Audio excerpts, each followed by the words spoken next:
बार बार ये चीज याद दिलाई जाती है, और याद दिलाने वाला कोई गैर नहीं है, कलमा पढ़ने वाला मुसलमान है, कि ओवैसी तो बीजेपी की भी चीज है। क्या मेरी बात सही है या गलत है? गलत है। नहीं, जो मैं कह रहा हूं ये बात लोग कहते हैं कि नहीं कहते हैं? और ये कहने वाला कोई हिंदू भाई नहीं है, ये कहने वाला कलमा पढ़ने वाला हमारा भाई है कि ओवैसी बीजेपी की बी टीम है, ओवैसी भाजपा को फायदा पहुंचाते हैं। ये कौन लोग कहते हैं?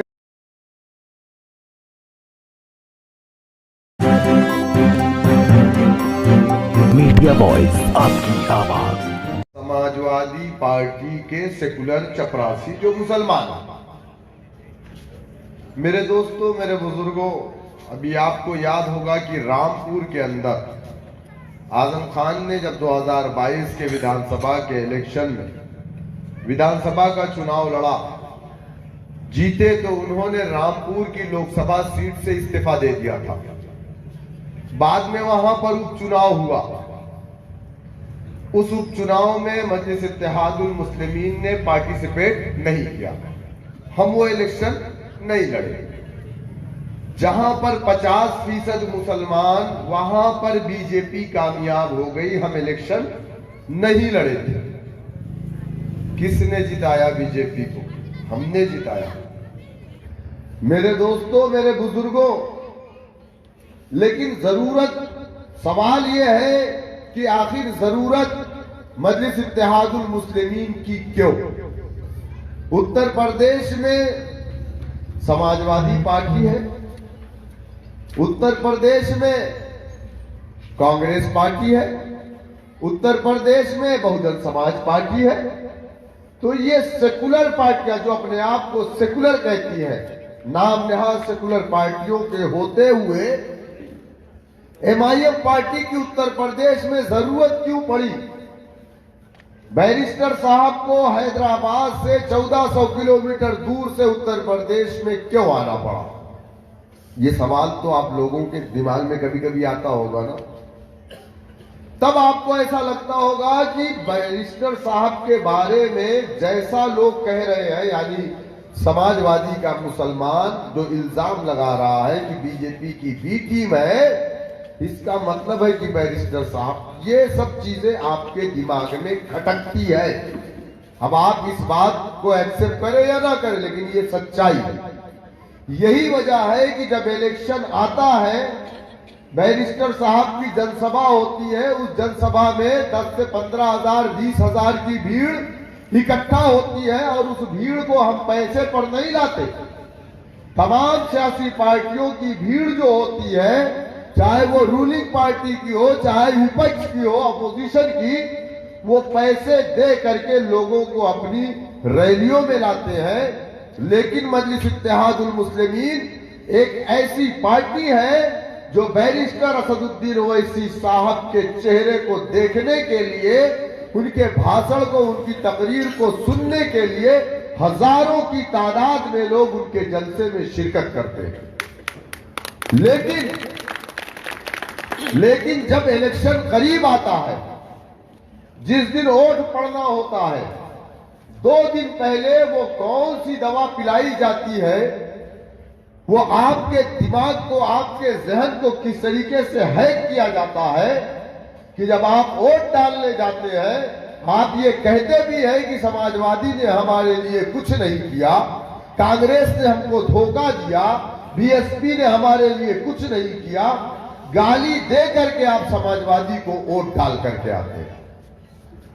आप ये कहते हैं कि बैरिस्टर साहब बहुत अच्छे नेता हैं, बैरिस्टर साहब हमारी बात को उठाते हैं हिंदुस्तान की पार्लियामेंट में, बैरिस्टर साहब ने हैदराबाद में मुसलमानों के लिए बहुत काम किया है, बैरिस्टर साहब हक बयानी करते हैं।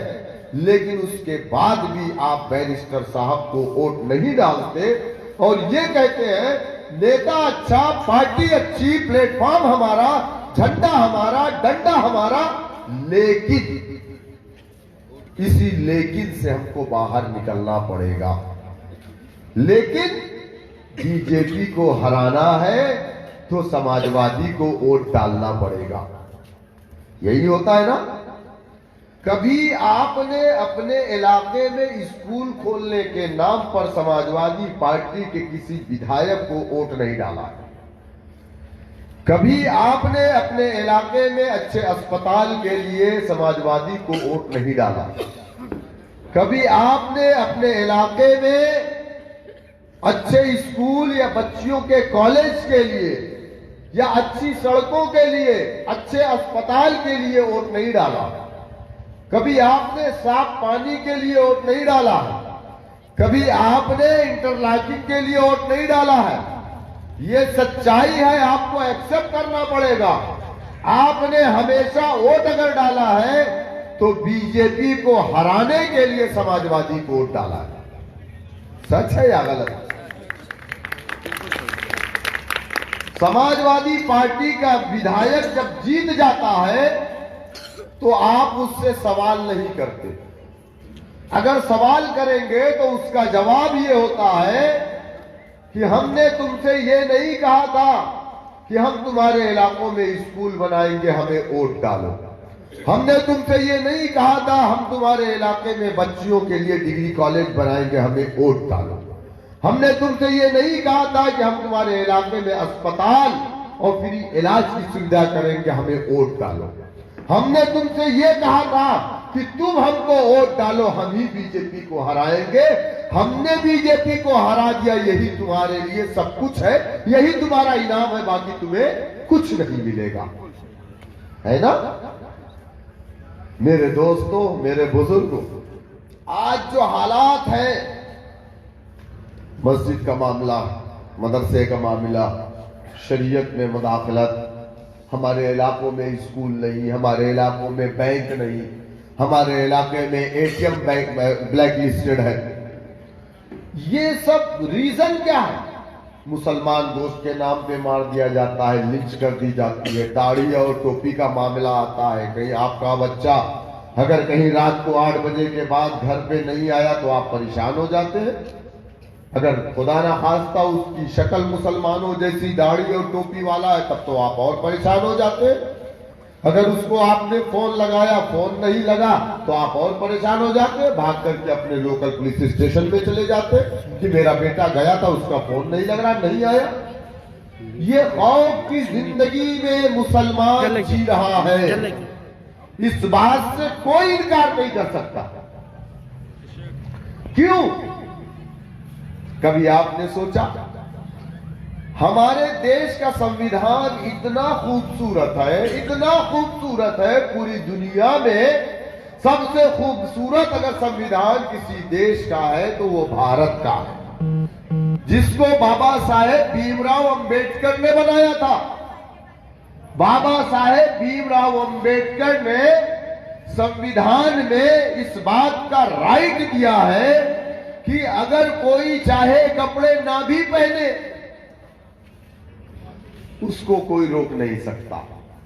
आपने देखा नागा साधु नंगे होकर के इलाहाबाद के अंदर उत्तराखंड में नहाए कि नहीं नहाए?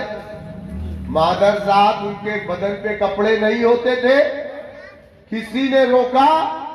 किसी ने? उनका अकीदा है, वो उनका फेथ है, उनको संविधान ने राइट दिया है। इसी देश के अंदर राम को पूजने वाले अगर हैं तो इसी देश के एक हिस्से में रावण को पूजने वाले भी हैं।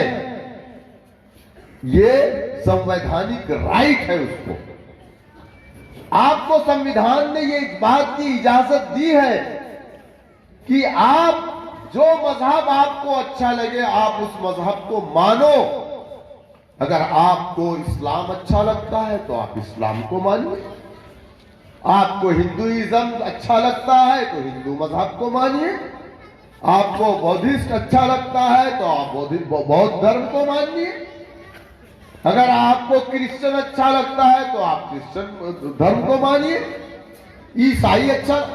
यानी हमारा संविधान इस बात की इजाजत देता है कि तुमको जो धर्म, जो मजहब अच्छा लगता है तुम उस मजहब को मानो, तुम्हें कोई रोक नहीं सकता।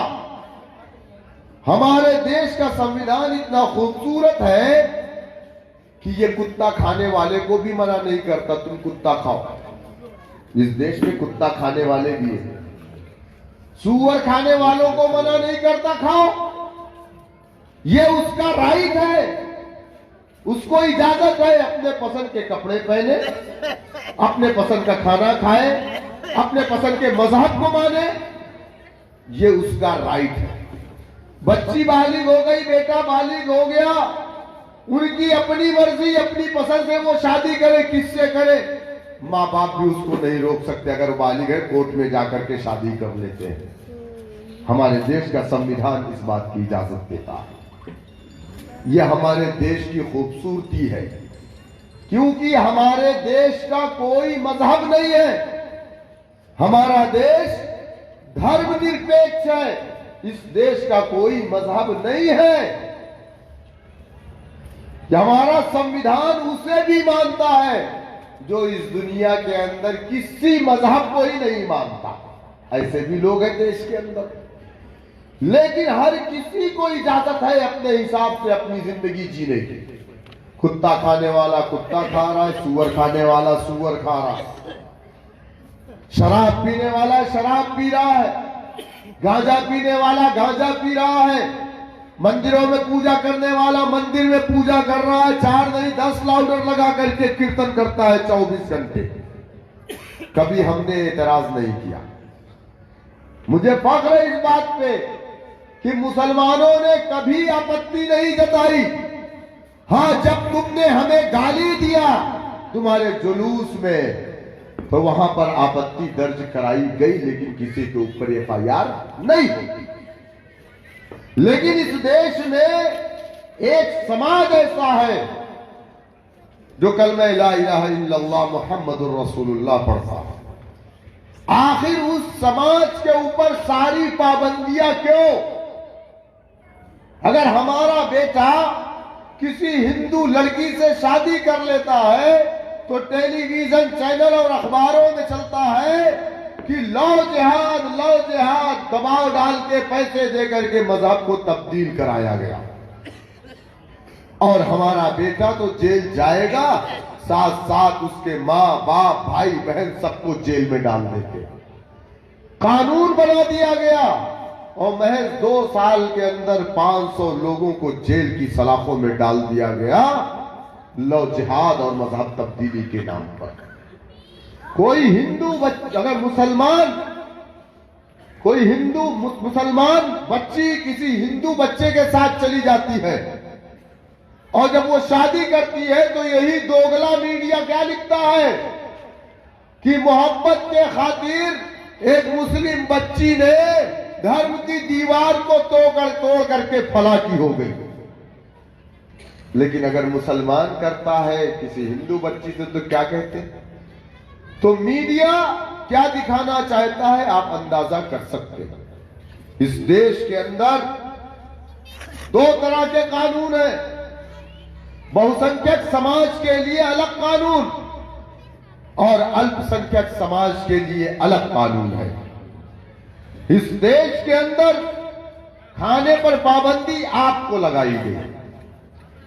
आपकी मस्जिदों से लाउड स्पीकर को उतारा गया और कहा गया परमिशन लो वरना लाउड स्पीकर नहीं बजेगा। आप भाग करके गए एसडीएम के पास से, डीएम के पास से, एसडीएम के पास से परमिशन लेकर के आए। कहा गया 1 बजाओगे आवाज स्लो होगी, ध्वनि प्रदूषण होता है।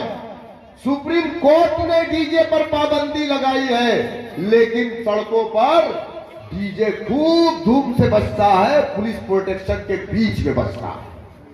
क्यों? कानून सबके लिए बराबर है। ये देश अगर हमारा जितना तुम्हारा उतना हमारा है। ये देश किसी की मां अपने दहेज में लेकर के नहीं आई थी। इस देश को आजाद हमने करवाया था। इस देश के लिए जो कुर्बानियां हमने दी थी वो आरएसएस के लोगों ने नहीं दी थी। 50 साल तक आरएसएस के हेडक्वार्टर पर इस तिरंगे को नहीं लहराया गया।